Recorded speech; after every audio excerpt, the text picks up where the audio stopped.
We're going to take you live now to the Victorian Opposition Leader John Pesutto. He's entering the room there now to address the media.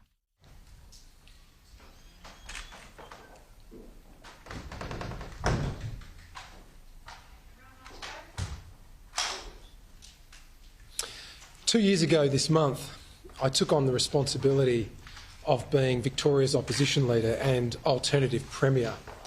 I took on these responsibilities because I believe that Victorians deserve better government, certainly better than the type of government we're getting from Premier Jacinta Allen and her 10-year-old Labor government that has given us the worst roads, poorly performing hospitals, schools that are under-resourced and in dire need of building upgrades, a child protection system that is in crisis, debt that is the highest in the nation and which has made Victoria the fourth most indebted state in the world outside the United States, with debt well over 200% of operating revenues, which is a very worrying state to be in. We have the highest taxes in the country. The Business Council of Australia, only a week ago, cited Victoria as the hardest place to do business on a range of indicators, including tax and red tape. We had Saul Eslake, a respected economist, talk about how Victorians are poorer now after 10 years of Labor. We've had the Auditor General speak about how our debt, in gross terms, is approaching $270 billion in 2.5 years' time. We've had the Housing Industry Association talk about how hard it is to do business. Our unemployment rate is the highest. Our insolvencies are the highest. We need better leadership in Victoria. That's why I have this job. That's why I intend to continue in this role.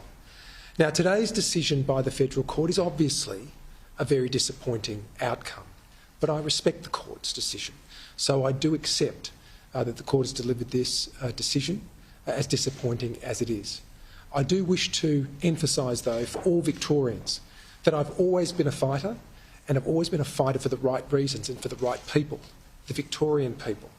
And that's why I will continue in this role, now more than ever, when it is so clear on so many indicators that our state is headed in the wrong direction, that we need leaders who have that fight in them, leaders who will stand up and be accountable and always put the interests of our state first. That's why I will continue in this role. I'll take questions. John, will you allow Moira back into the parliamentary party?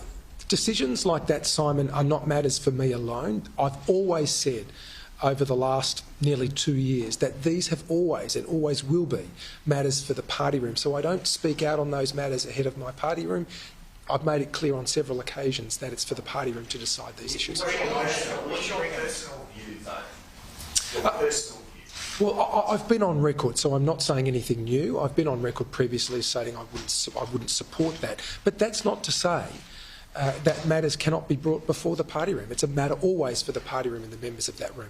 Any of your colleagues asked you to step down? No.